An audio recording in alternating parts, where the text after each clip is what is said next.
Three, two, one. All right, guys, welcome everybody to another exciting episode of Under the Dome. I apologize for last week. The YouTube Nazis, also known as the copyright violators, were looking all over the place, and I was just telling my co-host, off the air, that I must have played almost the entire Ace Frehley Back in the New York Groove. They didn't care about that. I've been playing NFL films music. I've been playing the Monday Night Football theme song, all that stuff. I played 32 seconds of Sweet Home Chicago from the Blues Brothers, and boy, they are all over that. So, no music tonight. Tonight's episode is called Back in the Saddle Again. So, no Aerosmith, no Gene Autry. I don't care. It will just sing the song if you know it. Anyway, I'm your host tonight, Alan Orick. I have my co-host who had already called in, Sean Williams. How you doing tonight, Sean? I'm doing great, man. How about yourself? Hey, like you said, like I told you a while ago, man. As long as we keep winning, I'm great. no, I tell you what, I was so excited to see Drew Brees not only play last Sunday, but play as well as he did last Sunday. He really showed no ill effects at all of the thumb injury. So, and that's important because we're about to hit the. Yeah, we had some tough stuff in the early part of the season with Seattle and Dallas, but we're about to hit the part of the schedule that really, really matters, all the divisional games. So, yeah, maybe they were Falcon fans, both for of all them. for all the people that are wondering just exactly how the Saints are doing this year, I have a little blurb for you. Other teams. How is your backup quarterback? Let me rephrase this. How is your third string quarterback faring this season?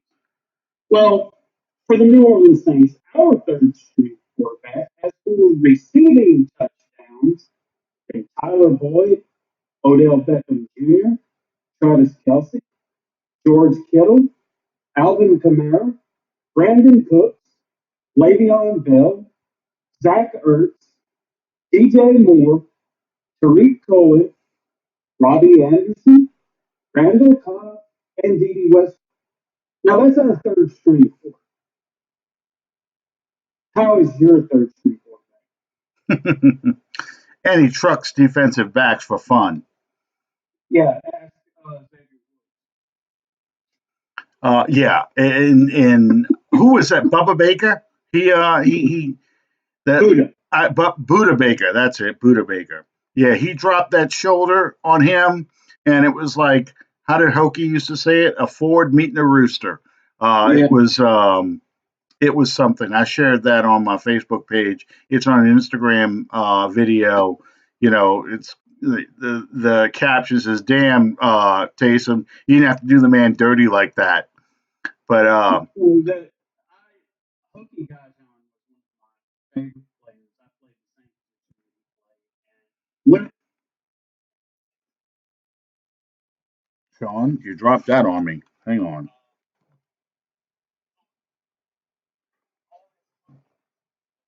I hear him talking, but there we go. He said one time that he was deceptively his speed was deceptive. He said that people didn't realize he could be that slow and still play professional. You're right. He was even slower than they expected. Yeah, exactly. Exactly. I miss Hokie. I miss Hokie's Hokieisms on the radio call. Drew Brees can throw that ball through a knot hole. He could go rabbit hunting with a hammer. Just that kind of stuff. Really, that sets to be a good, I guess, hometown radio broadcast. You have to have a character on there. Yeah. Whether it's the Steelers and Myron Cope, or even a Philadelphia play-by-play guy who's been doing it forever. I can't believe I just forgot his name. it'll come to me. But you've all heard him, going all the way back to the Miracle in the Meadowlands where Pisarcik fumbles the ball and Herman Edwards picks it up. I don't believe it. I don't believe it. The Philadelphia Eagles announcer, he's been doing it forever. He used to be a fan. Somehow he got that gig, and his voice has become the personality of the Philadelphia Eagles. Yeah. And it goes on and on. I mean, just think about the famous radio calls you've heard via NFL films, and that's what Hokie was for us. Hokie gave the Saints that personality. At least watching it, I mean, listening to it on the radio, watching the game, and listening to Hokie's call, coupled with, and this is what was the brilliance of it. You couple that with Jim Henderson's almost English professor literary mind in the Yeah. way he explained the play and called a game, but he got excited just like you did as a fan. So you have the professor, and then you've got the everyman next to him with the homespun, um, you know, sayings and the country boy personality of a Hokie guy, John. So really, those are some of the best years, I think, of Saints radio broadcast. And if you're a real fan of the team, the biggest plays in the history of your team, like for me, it would be Garrett Hartley's kicking the NFC Championship game. The memory of watching that play as it unfolded, coupled with, as you said, Jim Henderson's call of it, you could hear, you know, the colorful history of the New Orleans Saints has been such that there's been a great deal of disappointment that went along following the Saints and being a Saints fan. But to hear the genuine emotion in that man's voice when that kick went through, and you could hear, if you listen real close, when he said, it's good, his voice breaks. Yeah. And that's the Cardinals' feeling for a play-by-play guy. But for that moment, for that man, it couldn't have been done Yeah, exactly. And I feel the same way when it comes to his other famous radio call. Hakeem drops the ball. I mean, when he realizes that Saints are finally going to win a playoff game, and it just coming out and say, "There's a God after all," um, and you can hear Hokey in the background. No, it can't. No, it was just so funny because you couldn't believe that's how this game was going to end. But it's fitting because that's the most Saints thing ever. Both games really. The Saints Rams playoff game from 2000 to build this enormous lead. People were just celebrating. Uh, Willie Jackson had himself a game, and then to see the Rams come back, but it takes a fluke play. Hakeem dropping that ball for the Saints to finally win. They couldn't do it easily, and then for to all the NFC Championship game to end on a field goal, an overtime, no less. You're so tense the whole game because you never have control of that game. That the release of emotion from that kick, because I was at that game, of course, and I'll never forget how quiet the dome was. That you can hear Hartley hit that ball, that thump, when he kicks it and it goes through, and just that release of emotion, like, oh my God, it's finally happening. We're finally going to the Super Bowl. Is this real? So yeah, Henderson's voice captures that. Yeah, the Super Bowl win, obviously that has a special place in my heart. Mm-hmm. But for the excitement, the feeling, the emotion involved in the game, it's for me, the NFC Championship game is probably equal to, if not more, than the Super Bowl game. Because all It's those it's years, it's the journey. yeah, it was getting close and then being denied, and getting close and being denied. 2006, we make the NFC Championship game. Nobody expected that, and the team that beat you was not really that great a team. And to be beat convincingly the way that they were in Chicago that day was it hurt. Yeah. And you sat there and you watched and you just knew that somehow Brett Favre was going to pull a Brett Favre out of his butt, and it was going to be denied yet again. And I've said this a million times, and I'll say it again. I was completely like uh, the old Cleveland Browns coach, Sam Rutigliano, bent over, standing up, bent over, hands on my knees, going, one time, come on, baby, one time. And there was my interception. So, it was just because it couldn't end that way. There was no way we were going to lose that game. That's how I felt. It's also how I felt this past year, and we saw how that went. you don't have to stop feeling Well, I'm 1 for 1. Um, we'll go for that. We'll stick with that. But that, like that. I think the lesson that's been learned by Saints fans over the past 2 to 3 seasons is not to take the moment for granted. no, Um, and never. Last year, it was a shoe in. We were gonna after the way that the Saints played the Rams during the season.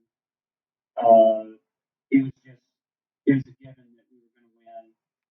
And you know, in all honesty, the Saints did not play the Rams very well in that NFC Championship game. But yet, and still, they still had the opportunity to win. And obviously, it didn't turn out the way we would have liked it to for whatever reason. And I'm not going to get on that soapbox.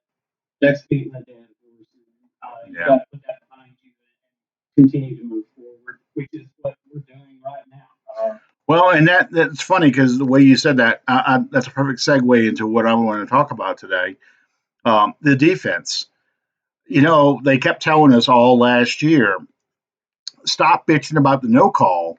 You had other opportunities to win this game. Your defense didn't win this game, or your defense should have stopped them, or your offense should have scored. Well, what are we seeing right now over the past 3 weeks? And I'm going back to the Jacksonville game, the Bears game, and now this Cardinals game.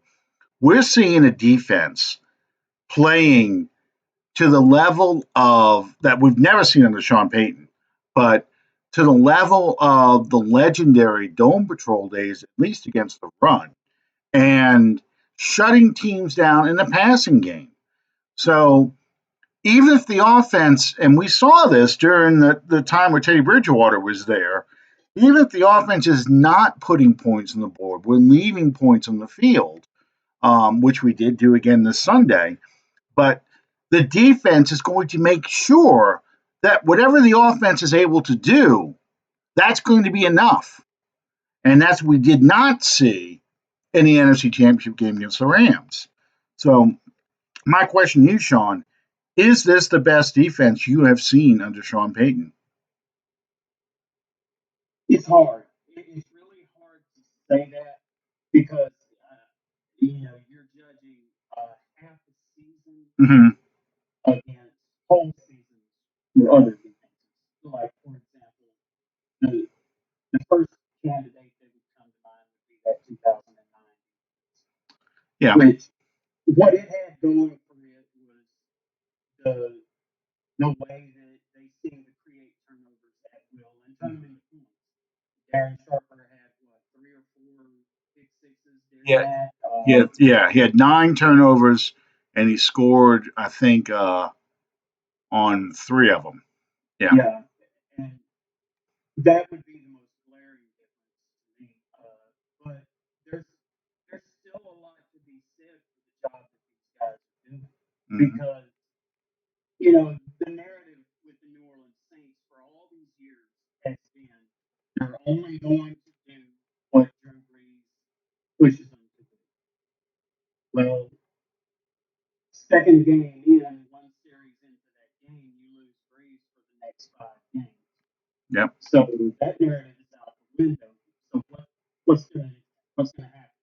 We got Teddy Bridgewater. Well, if we can get a 3-3 split out of him over that 6 weeks, we'll still maybe be able to be in the thick of the playoff race because there's only one team in our division that's really playing well. Mm-hmm. And that narrative was changed also because Teddy took you undefeated. With the help of that defense, with the help of some stand up contributions, stand up and stand out contributions from the likes of Latavius Murray, the guys on defense again. I can't say enough about that. The defense absolutely carried this team. Now, that doesn't discount or discredit the job that Teddy Bridgewater did by any stretch of the imagination. He did just enough to win. He didn't make mistakes. Yeah, and in some games he did a little bit more. The Bears game he did a little bit more. The That Tampa game. Tampa game he did a little bit more. So it wasn't just place holding. He did grow as a quarterback. But yes, that's why I was getting at. This defense now is playing better. They have the same record right now that they had last year at this point in the season, 7-1. We're in the middle of a winning streak, a 6-0 winning streak right now. Last year we went 1, 2, 3, 4, 5, 6, 7, 8, 9, 10 games. We went 10 games on a winning streak after losing the home opener to Tampa. Um, so we're pretty much mirroring last year's record, but we did it without Drew Brees for 5 of those games, and we've done it winning games 12-10, 13 to I just drew a blank now. What was the score of that game? 13 was it 13 to 9? 13 to 9. Winning games without scoring. Right. Right. So, you're winning these games with your defense. And that is a big difference from even last year to me. And I think that may be the missing piece that carries us in the playoffs. Because I think if this defense, no matter who we face in the playoffs, if they can shut down the other team's running game and limit their passing attack, because we're on a record for more sacks than we had last year. We're getting more pressure on quarterbacks than we did last year. And I think that the defensive line is stronger than I've ever seen. yeah, I think it's better. I think Brown is an upgrade. Malcolm Brown's an upgrade over Tyler Davison. And I think you've seen the maturing of Marcus Davenport. And you've got enough players now, you can rotate almost the entire defensive line to get fresh players playing in the fourth quarter. Cam Jordan didn't have to be in there the whole game. Yeah. So it's much like the 2009, your linebacker core is very strong. And in 2009, you had Jonathan Vilma in the middle, and this year you have Demario Davis. And he is playing equally as good, if not better, than the season of Vilma. well, and I think you're seeing a much better secondary than you saw last year too. Lattimore is still playing at an elite level. He didn't play. I don't think he played as well this past weekend, but he wasn't really asked or challenged as much. I don't think as he was the previous couple of weeks. But Eli Apple stepped up, and let's say something about Chauncey Gardner-Johnson. You are seeing a guy who is taking the nickel job. I think he's taking it away from PJ Williams. And I think he is probably a much better run defender than PJ is, but also is better in coverage. Well, he's not a liability. Well, we haven't seen him tested with a Calvin Ridley like PJ has been, but a speed receiver. But you're seeing someone not only who can run with players, but also is aggressive. And that's what I like. I like that he's aggressive out there. Well, he's aggressive, but he's also careful in his approach because when PJ tries to get aggressive, it usually winds up with either an interception or a holding. Yeah. Well, you'll still see PJ Williams out there. Don't get me wrong. Yeah, he was reactivated. Yeah, your favorite cornerback was cut today. I'm sorry to pass that news along to you. Ken, Ken Crawley. Ken Crawley. His Twitter handle is Rick. Yeah, Calvin's got it. Calvin just wrote down, and I'm reading everybody else's comments. So believe me, don't worry. I'm reading what y'all saying. Chad pointed out the defensive line rotation, which I think that's much better than last year. Calvin says what they did to Elliott, Fournette, and what Ram and Armstead have been doing to these premier pass rushers. I'm sorry, I don't fear any team and welcome any team, home or away, it doesn't matter.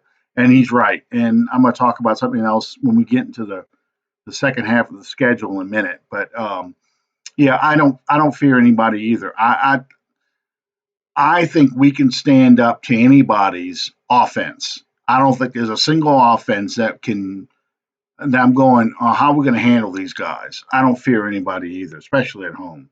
Well, a year ago, there was one game that was looming on the horizon for most of the season, and that was the Rams game. Yep.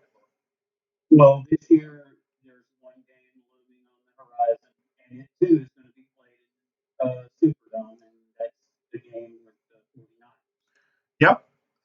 Now, granted, the 49ers have their own tough schedule to go through. They just went through the easy part of their schedule. They have to play the Rams one more time. They have to play the Seahawks twice. They have to play the Packers and us. So that's a lot for them to have to go through. And that's a young team out there. Yeah.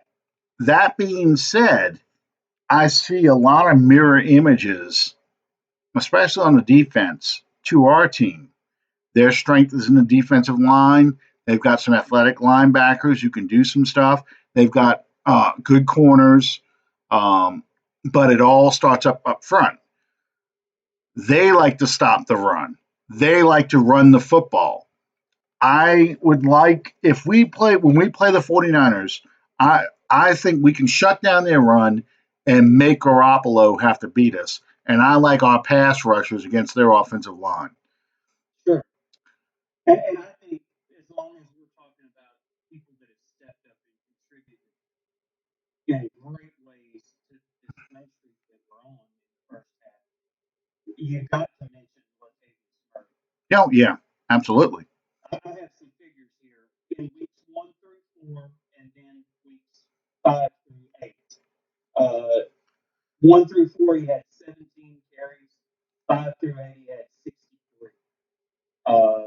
Yards is 66, with 65 of those coming after contact, which is amazing to me.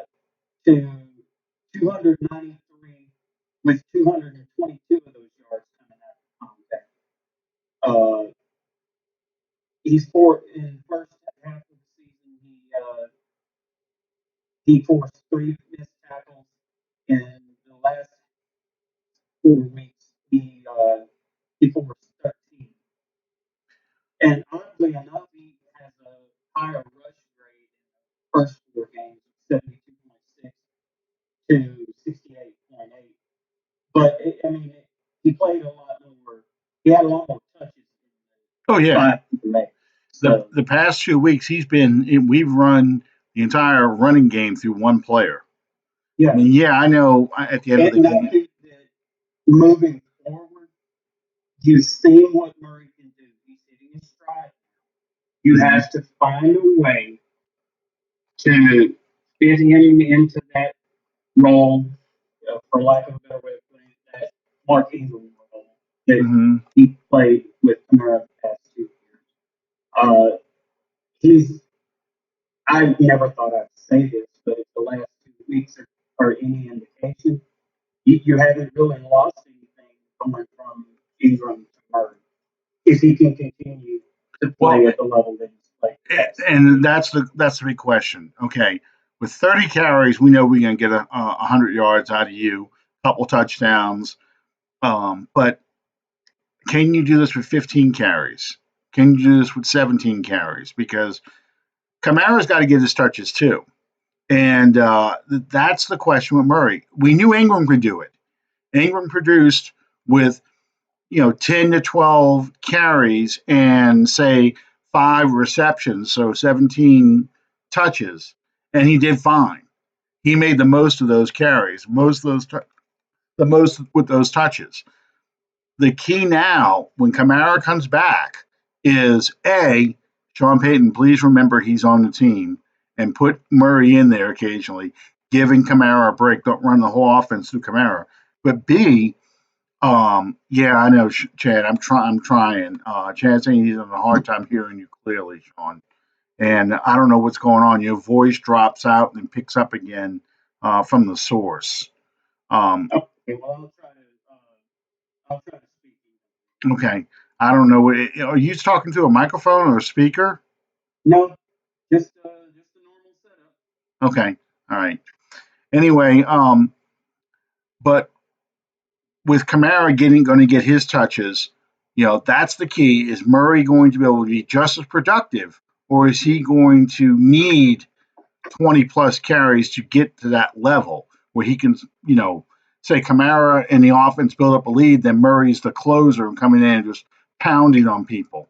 I don't know if that's a good answer or not, because that's going to be one of the things to watch the second half of the season.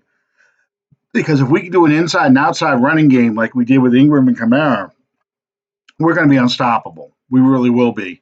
Well, Um, I think that it looks good for Murray in the past 2 games that mhm. he didn't really need that X amount of carries before he started seeing production. He would uh, he would be productive from the beginning of the end, from the beginning of the game to the end. And he did what Ingram did a year ago. Yep. Whenever Kamara was down or was not himself, Ingram would give you 100 yards. Yeah. Well, we've been without Kamara, and see that's the amazing thing to me over these last 5 6 games. Drew Brees wasn't the only uh, weapon that you had sitting on the sidelines. In the past 2 games, you haven't played Alvin Kamara, you haven't played Jared Cook, you Mhm. haven't played Traquan Smith.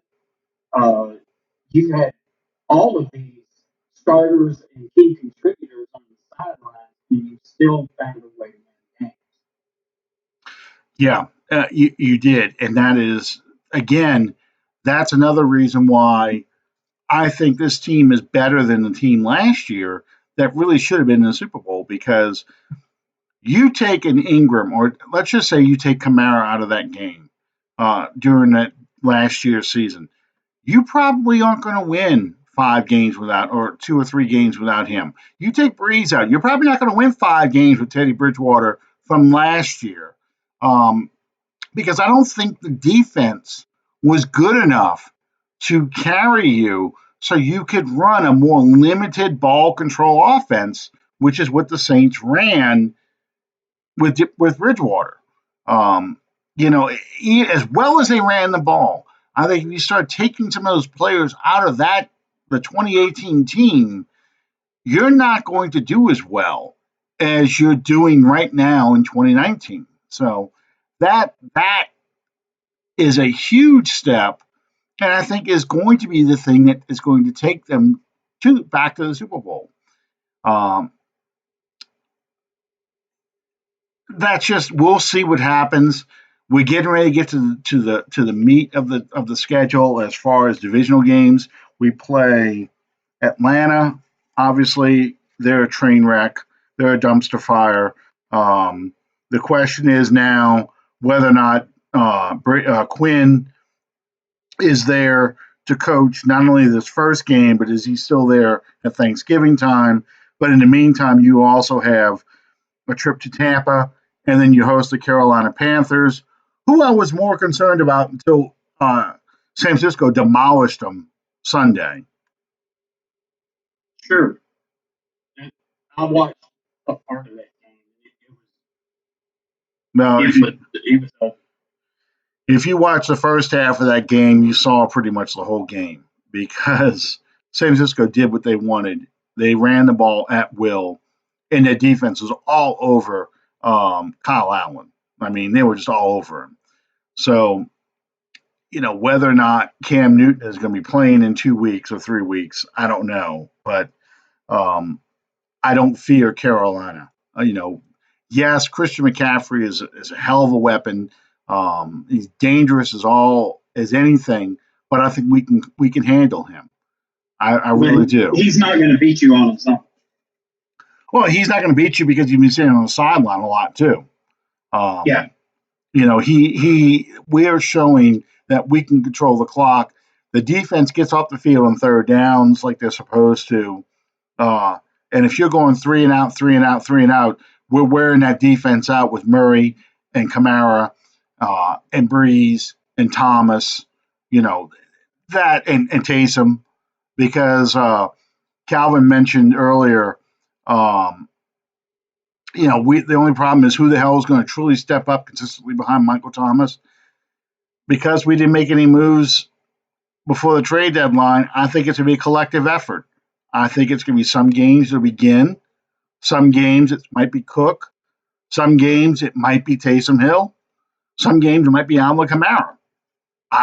It's just going to be one of those things where, look, Sean Payton now has the training wheels off because it's Drew Brees out there. You saw that Sunday, the first quarter and a half. Brees had already hit 7 different targets. Austin Carr caught his first pass of the season, which I think was the second pass Drew threw that day. So that's Kirkwood may come back from IR. I don't know how Traquan Smith's foot, ankle, whatever it is, how that's responding, but he may come back soon. It's just going to be a collective effort. It's going to be a receiver by committee behind Michael Thomas. Yeah. I read something that was kind of interesting earlier today. They were talking about the fact that the Saints didn't make a move in free agency before the deadline, 3 o'clock this afternoon. Mm-hmm. They said that seems to be an indication that they're going to bring Kirkwood back from IR. Mm-hmm. And I'm trying to remember if I'm recalling correctly. You're able to bring 2 back off of recallable IR, aren't you? Yes, you can. Okay, that's what I thought. Because the person that was talking about this said that they hoped that they would use that on Anzalone, but apparently they won't. I'd still like to see him get back. Wait, who did he get back? Anzalone. Oh, yeah. Well, he had that shoulder surgery, so I think that's a lot. There's a lot more to it than as far as rehab and recovery than what's his name Kirkwood has come back from. I think Kirkwood just has a foot or an ankle. Yeah. So and once again, you don't have to declare someone as okay when you put them on IR. This is who I want to have come back. You can pick anybody and just say, okay, that's the player I'm going to pull back from IR now. You have 2 moves that you can do that for. So, it is possible he can come back, but I don't think. I think based on the nature of the surgery, the nature of the injury, I do not think he'll be back this year. but I could be wrong. I could be wrong. I do agree that I think Kirkwood is coming back. Um, I think the Saints tried to make a move. They tried to make a lot of moves, and I just don't think they had either the draft ammo or the cap room they could generate to bring in some of these players. Somebody was talking about Golden Tate, for example. Well, Golden Tate's like a $37 million cap hit or something ridiculous like that because he signed this huge contract with the Giants. Um, I may be thinking about his total contract value, not like actual cap hit, but it was a large cap hit. AJ Green's about 2 or 3 more weeks away from coming back from an ankle problem himself, and he has got a big contract, so that's another one that would have been. Plus, Mike Brown's an idiot. Did you see what Mike Brown had to say? No. Okay, Mike Brown said, "It's not our business to make other teams better regarding trading their star players." On the same day that they announced they're going to bench Andy Dalton, he doesn't see that trading players for draft picks and rebuilding your roster via draft picks is making your team better in the long run. But that's that's that's why they're the Bungles. Well, I think that we can go on the presumptive uh, feeling that he is an idiot. Yeah, Um, he's he definitely not has his dad. absolutely no business running a professional football team. Well, And he inherited it because it was his dad's team. yeah, You know, but it's just like the idiot that they got running the Raiders right now, Mike Davis. He's another idiot with his Dumb and Dumber haircut, bowl haircut. Have you seen that guy? Have you seen Al Davis's son? He looks just like it's like you took the two characters from Dumb and Dumber, combined them into one, and he's got I don't remember the names of the actors anymore. Get that blonde hair like the Jeff Daniels and Jeff Jim Carrey. Daniels and Jim Carrey, but Jim Carrey's bowl cut, but it's the Yeah. blonde hair of Jeff Daniels. So yeah, Yeah. and that's right. That's why they're 0-8, and that's why they're going to stay this bad because the the Browns should trade AJ Green for the maximum his contract. I mean his value as a player is worth, regardless of his contract. Get as many draft picks as you can for him because you're not going to win with him. So you might as well start from ground zero, rebuild your entire team for a new coaching staff because you're not winning with these players. You're just not. And every week that goes by, he's losing some of his value that you're Absolutely. going to be able to market. Absolutely. I mean, the Raiders took a shitload of criticism, some of it justified, for what they did with Khalil Mack, but they had no intention of paying Khalil Mack. So they got what they thought was good value for him to use those draft picks to rebuild the team as John Gruden, for good or ill, is going to do. I mean, that's what you do. The Dolphins are doing the same thing. The Dolphins are trading what they can to rebuild their team because they know they suck. They're not going to win with these players.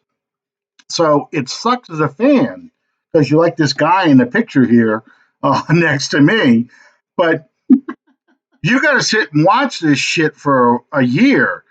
But if you're, That looks like Baker Mayfield. it does look like Baker Mayfield. I thought because of the headband. And I'm sure Baker feels the same way right now because they did a stupid thing with that head coaching hire. But that's why they're the Browns. But yeah, if you look at your team and you realize, you know what, we're shit. We're never going to win with these guys. I've got a few players like a Herschel Walker with going all the way back to Jimmy Johnson. I got a few players who have some value. It's better for me to trade those players, knowing I'm drafting the top of the draft, and build my team through the draft, unload all these big contracts, get a Um, have a young, inexpensive team where I can fill the core with draft picks, and then I can just sign free agents to plug in little holes. And in a couple of seasons, I'm going to be competitive. I'll be in much better shape. I'll have a much better roster. I will turn this whole roster over. But, you know, I'm surprised Mike Brown doesn't have his team go back to his dad's Bengals uniforms that look like the old Browns uniforms. It's got Bengals written on the helmet. You Yeah. know, I mean that's his thinking. His And thinking is and like the '70s. what do you think Akeem Talib is? I mean, last year he's a key member in one of the most hyped defenses that's ever taken the field, and today he's traded to the Yeah, yeah. I don't know why the Dolphins made that trade, but they did. They just don't understand the rules of Tank Bowl. You know, if you're in the Tank Bowl, the rules are you are to lose. You know, because the more you win, the worse you make it for your draft position. And right now, we have the greatest game ever be played. Um, yeah, they're right. They won't get anything. They won't get it. Calvin says Bengals are going to end up with nothing because Adrian Green's not coming back to the team. And he's exactly right. Let me see something here. I Dolphins. think this is. And on top of that, when this season is over, Andy Dalton's gone too. So Yep, exactly. You're not going to get anything for him either. Um, let's see. Dolphins schedule. think I, I think that we're going to see the greatest game in the history of the NFL in December. I'm almost positive we are. Yes, we are. December 22nd at 1 o'clock. This game should be moved to prime time. This game deserves to be on Monday Night Football. The Miami Dolphins versus the Cincinnati Bengals. That is the ultimate tank bowl. Oh my God. you kick off, and then the kickoff coverage team runs off the field. That would be that needs to be on national TV. I know we had the '72 Dolphins. I know we had 1958 championship game between the Colts and the Giants, and it's called the greatest game ever played. This game will be the greatest game ever witnessed because the amount of stupidity, the amount of errors. This is going to be a 2-0 kind of ball game. So yeah, December 22nd. Everybody mark your calendars. It is the Bengals at the Dolphins. Oh, and I hope they're all Owen. I hope they're Owen, whatever. And you know what it would be poetic justice for that game to end in a 0-0 tie. Oh, for it to go to overtime, Yeah, and that would go be overtime, and perfect. it just wind up 0-0. That would be perfect. Oh yeah, that has to be. Yeah, that has to be. Oh, I cannot wait. And, You got to get out the slide rule and everything to figure out who oh, has the first they'd have draft to go pick. through the tiebreakers, strength of schedule. They'll go through every step of the tiebreak, and it goes down to a coin flip. Oh yeah. Okay, I have a question for you. Yes. Okay, we've gone through half the season. Yep. Obviously, things are looking great. Give me one thing that surprised you in the first half, and also give me one thing that you think needs to be a priority to fix, improve, address in the second half. Well, obviously the surprises are number one, Teddy Bridgewater going 5-0. I mean, we all were talking right after the Rams game. If we can go 3-3, that would be outstanding. And we were all talking like, the number one seed in the playoffs out of the picture now.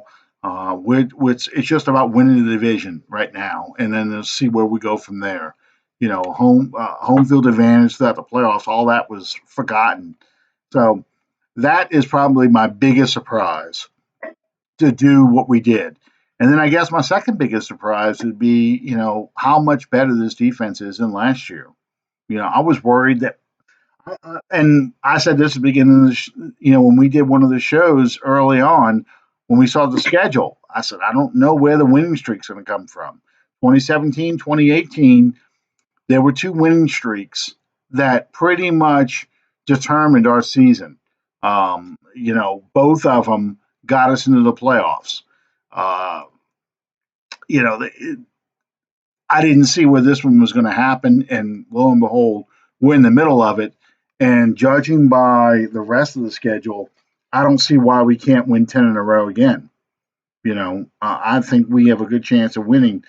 Obviously, the two games against Atlanta, the Tampa game, I think we still have a good chance of winning. And I think Carolina, we have a good chance of winning those games. So, I can see us going 10 in a row, being 11-1 going into that Frisco game, which I think is to be flexed to Sunday night. I think they're going to flex that game to a primetime game because if the 49ers are still winning, you got an 11-1 team against a 12-0 team in the Superdome. Oh yeah, they want to show that game. That game doesn't deserve a noon kickoff. That's a night. That's a primetime game.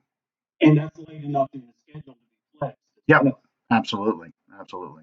What are your surprises? And I mean, if you think about it, there again, to draw a parallel to last year, it's the undefeated Rams coming in to play a one-loss Saints. Yep, absolutely, absolutely. And this is late enough in the season, like you said. This is a battle to see who ends up with number one seed in the playoffs. Yeah. Because even if we finish tied at 11-1, that game will determine who's going to, because the 49ers would have played the Packers by now. By then, I mean, that game will determine who has the first round, who has the home field advantage out the playoffs, who's got that first number one seed. So very easily. My brother said MNF and Booger back in the rolling staircase card on the field just to talk about it. Yeah, talking about the greatest game ever played, the Bengals Dolphins 2019 game. I follow a guy on YouTube, and I encourage all y'all to do this as well. He'll have a video up again tomorrow. It's urinating tree. Yeah. He has some funny stuff, and he'll have a post up probably about 4 or 5 o'clock tomorrow afternoon, breaking down all the games from the weekend, and they're hilarious. So please watch it on YouTube. It's hilarious. And my plug for him. The audio is not safe to work on my. No, it's not. No, because he curses like there's no tomorrow. But it's hilarious because his decision. He's going to roast the Bears for what they did with the field goal, burning off 40 seconds. And then kicking that field goal. He's going to burn them for that. And he's also a Steelers fan, but he's highly critical of the Steelers. So that Monday night game, the way it started, 14-0. Oh, he's going to be. It'll be fun. It'll be fun to watch. So anyway, that's my plug. Yes. So your biggest surprises. I tend to agree with you. I'm not going to say the play of Bridgewater because I was critical of every play that he had the entire time he played. I'll say the success that we had under him. And that's not a knock on him. That's not who we thought the Saints were going into the season. That's one, and probably shortly thereafter, as you said, is the incredibly outstanding play of this defense thus far. I mean, and I don't mean to take away some time from you, but let's face it, this team is built around the skills of Drew Brees. This offense is built around the skills of Drew Brees. These receivers, media outside of Michael Thomas, and I'll talk a little bit about him in a second, but outside of Michael Thomas, the receiving core is very, very, very mediocre. But Drew Brees makes them better, just for the very fact that he's Drew Brees. Just like Tom Brady makes his play. Yeah. So, if you tell me around the Rams game that, hey, you're going to lose Drew Brees for 5 games. And for 2 of those 5 games, you're going to have an Alvin Kamara that's hobbled with ankle and knee problems, and he's going to miss one of those 2. Yeah, I'm like, well, he missed the other game. He missed Drew Brees was back, but the Jacksonville game he was hobbled. He wasn't even supposed to really play that game. So, you're missing. You're going to be missing Alvin Kamara. You have no true number 2 receiver, and you're going to lose Mark Ingram. Well, we've already lost Mark Ingram, but I mean, so you're not going to have Mark Ingram to fall back on. You got a guy who had a grand total of 11 carries, going to be the sum total of your rushing offense with Teddy Bridgewater. Good luck. I'm like, man, we're going to be lucky we win 1 game with that, much less 5.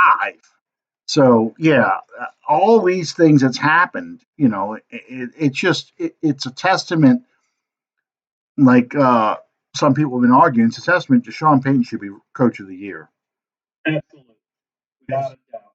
You look around the league. Look at what's happened to the Steelers without Ben Roethlisberger.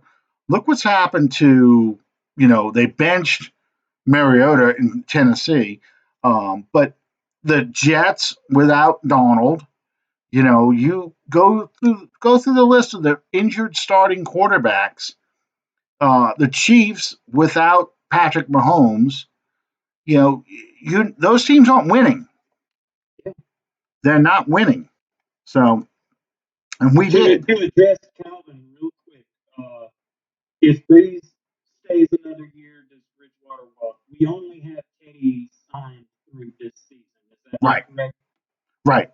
All 3 quarterbacks' contracts expire at the end of this year. Yeah, that's what I thought. Yeah. Okay.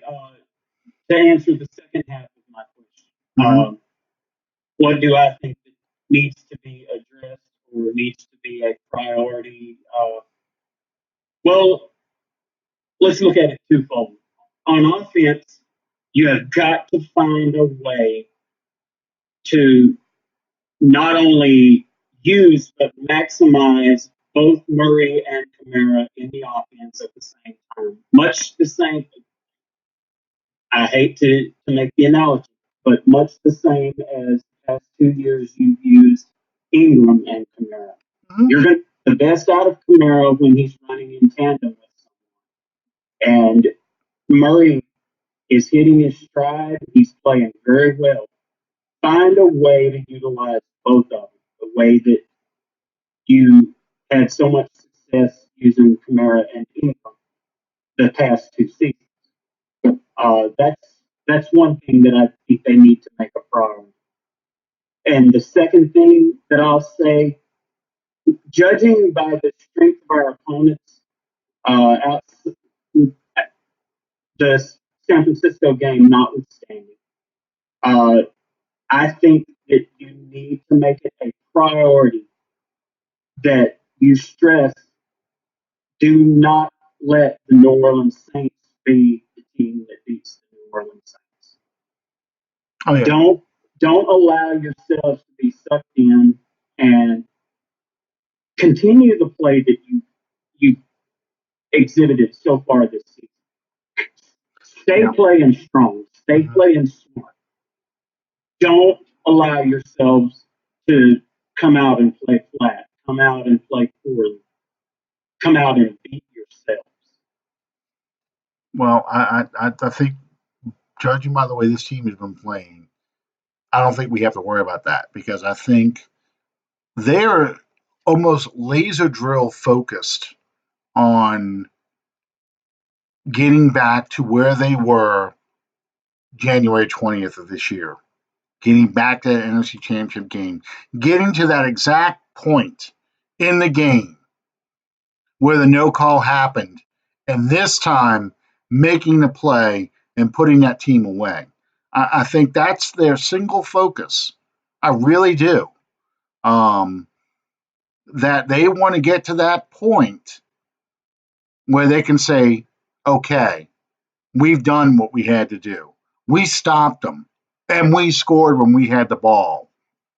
And that's why we're going to the Super Bowl.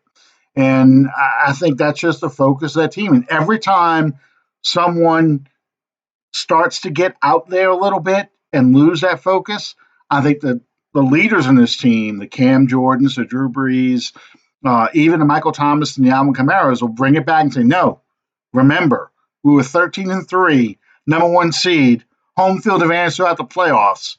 We had them with less than 2 minutes left in the game, and we were about to take the lead when a call happened that we did not get, and we lost because of it." And I think that's all it takes. Keep their focus. I mean, it really, really does. So, one last thing. Um, Michael Thomas, no receiver in the history of the NFL, and I'm talking about Jerry Rice. You want to go back to the beginning, the old Packers receiver. Oh shoot! What now? No. Going back to the original NFL. When they first started the forward pass. Don Hudson. Don Hudson. Thank you. No receiver has ever been a league MVP. We've had a lot of running backs, a lot of quarterbacks. We had linebackers. Lawrence Taylor was once league MVP. We've never had a receiver as league MVP. Do you think Michael Thomas has a shot at becoming the first MVP player? Well, I'll answer your question with a question. Are we talking about will he reach a point where he deserves to be MVP, or do we think that he will be selected as MVP? Do I think that he will deserve the honor? Absolutely, without a doubt. Because what he's doing is, well, you just said it, it's never been done. Nobody. I mean, you double cover Mike, same thing. He finds a way to get the ball. Whoever he's doing it with two or three different quarterbacks. Mm-hmm. Mm-hmm. Does he deserve it? Absolutely. If I was to cast a vote right now, that would be my selection. Now, that being said, we know the way that players from New Orleans are looked at by the people that vote on such things. There's been probably 3 or 4 times when Drew Brees has deserved it, and the one year in particular, they gave it to Aaron Rodgers, and 2011. Yeah, and made Drew the most outstanding offensive player, which I think is like spitting in his face. Yeah. Well, but I believe that he absolutely deserves it. But I mean, realistically speaking, I don't think that they'll ever get the opportunity to get it. Calvin brings up a good point. Calvin Johnson should have been the closest to being an MVP, but Michael Thomas won't have the yardage Calvin Johnson have. I agree with that because even if he doubles what he's got right now, he doesn't hit the 2,000 mark, which I think what Calvin Johnson was at. And the other problem I see is he has to quadruple his touchdowns. He's got 4 touchdowns right now. He will have to get. I have in fantasy. I really wish he would start getting the ball in the end zone. He would have to get 8 at least, if not 12 more touchdowns. He has to get close to 20 for them to start talking about it. The thing is, though, he's probably going to break Marvin Harrison's receptions in a single season record. He's probably going to get close to 150 receptions this year. Now, I will say this, and it's probably just me being petty, but I think it's a lot closer to the mark than what a lot of people would admit to. If Michael Thomas played in a big market team like Los Angeles, New York, Dallas, a New England, and he was doing what he was doing, there would be a public outcry for him to be regarded It's in it's much it's a better. big number he has to get. I mean, and you're talking about Jerry Rice never got it, Randy Moss never got it. You name the players, they've never gotten the MVP. For Thomas to do it is going to take a lot of stat padding, and I just don't see that happening in this offense. But he is definitely having an MVP type of season. I think he does end up with like 12 touchdowns because I think since he plays the Falcons twice. I think that's a good opportunity for him to get 5 in those 2 games alone. So he'll probably get pretty close to 12. Like I said, I think he destroys Marvin Harrison's record for most receptions in the season. But it's going to There's take. no way for me to adequately stress just exactly how good Michael Thomas is. Here, It's real easy for me to sit here and just go on and on about him because he plays for my team. mhm. But Michael Thomas is a once a generation kind of talent. Oh, The same absolutely. way that Rice was, the same way that Moss Megatron and was, yeah, Marvin Harrison, yep. all these guys that you would throw up. And Thomas is doing it on a grander scale than these guys ever did at this point in their career. Here's how he enters the conversation. He has a game against the 49ers on national TV better than the game he had against the Rams last year. And that was an incredible game last year. I think that was the game where he set the Saints team record It with was over 200 yards receiving. He broke Wes Chandler's record from 1979. So he has to have a game as big as that with more touchdowns, where he just looks like he just took over the ball game, and the 49ers defense cannot stop him. Um, and that plays out on a national television audience where everybody sees who he is, and they show the kind of coverages they gave to try and take him away, and they still couldn't take him away. Then you start getting the sports writers and so forth to start noticing and saying, "Yeah, you know what? He should be in the MVP conversation." Because honestly, you look at the guys um, who were typical MVP candidates: the Patrick Mahomes, the Aaron Rodgers, even Russell Wilson, except for and Tom Brady, except for Russell Wilson, they're really not having MVP type of seasons. the And Patriots are being led by their defense. yeah, exactly, exactly. And there is no offensive player that is particularly dominating what they're Yeah. doing at this point in the season. No, we are having a very old school season actually. If you look at the teams that are at the top, the 4 teams, the 49ers, the Saints, the Packers, even the New England Patriots, and you can throw the Baltimore Ravens in there. How are they winning? They're winning with a ground game and a strong defense. That's how you won football games in the 80s and the 70s. So, and the Saints are fitting right into that mold. They're not throwing the ball over the place. That this was the first 300-yard passing game since, well, of course, the first game of the season when Drew Brees was in. But I mean, really, this is the first game since then that we've threw over 300 yards. So we are still playing, and we have that top defense. So we're playing that old school football, and who knows? That may be what you see. McCaffrey could. That's what I was thinking of. McCaffrey could be in the MVP, but yeah, they're not going to have a winning record.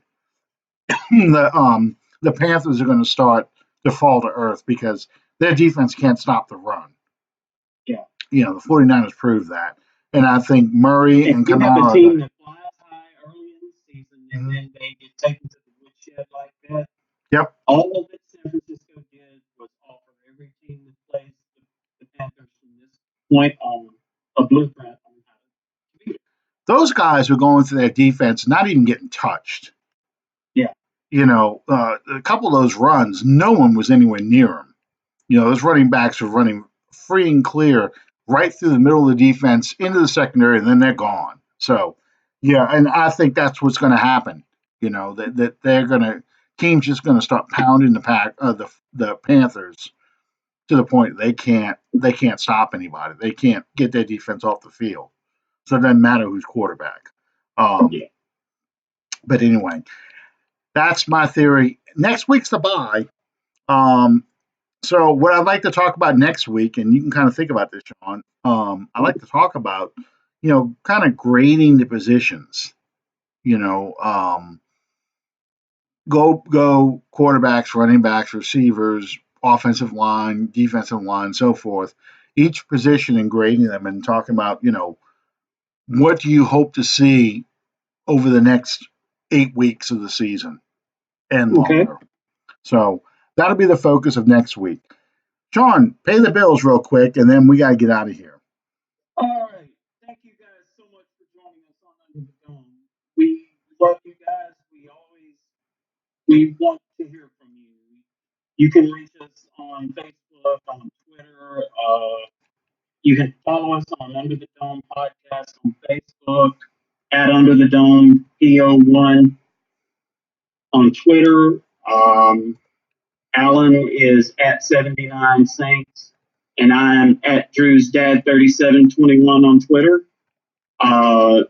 You can subscribe to our show on iTunes and on YouTube. I started backwards and it threw off my whole little diatribe here. You can subscribe to our show on iTunes and on YouTube. And we thank you once again for being a part of what we do, because without you, there is no us. And we look forward to seeing you guys again a week from today. Absolutely. Thank you guys for sticking with us. I mean, you guys saw my good, bad, and ugly. I do that after every game, talking about a lot of the things that I will end up bringing up on this show. But this is a fun ride. This really is. This will be the third year in a row that we're in shape to win a division. That's never been done. We've never won it twice in a row, much less do a three-peat. This is a chance for our team to win. Oh, my math sucks. But get to the point where we have what? We had 5 losses in 2017, I think. But we have a chance to win more games in a 3-year span than we did from 2009 to 2011. So this is really, for people who are worried that the golden age was over from 2014 to 2016. This is like a second bite at that apple of the golden age. So enjoy every minute of it. Don't worry about the weaknesses. Every team has weaknesses. Let's just see how well the Saints can overcome the weaknesses they have and enjoy this ride. Because I'm telling you, decades from now, you're going to be talking about these teams like us old people talk about the Dome Patrol days, and the fun when we had Ricky Jackson and Pat Swilling, and even the 2000 season with Leroy Glover and Norman Hand and so forth. This will be some of the great Saints teams you'll go back to over and over again and say, man, we could just get some of those guys into this team. Boy, can you imagine? Imagine having Marcus Davenport or Cam Jordan or Michael Thomas on this team. You're telling your kids about that, and your dad, oh God, Dad, it's going on again about that Michael Thomas guy. Dad, that's old. Stop talking about him. So I'm sorry, I'm reliving my life. But thank you guys. Yeah, listen, my daughter just chimed in. You talk about it every day. Yeah, find my Chuck Muncie jersey, girl. Anyway, thank you guys for joining us. We'll see you next time under the dome.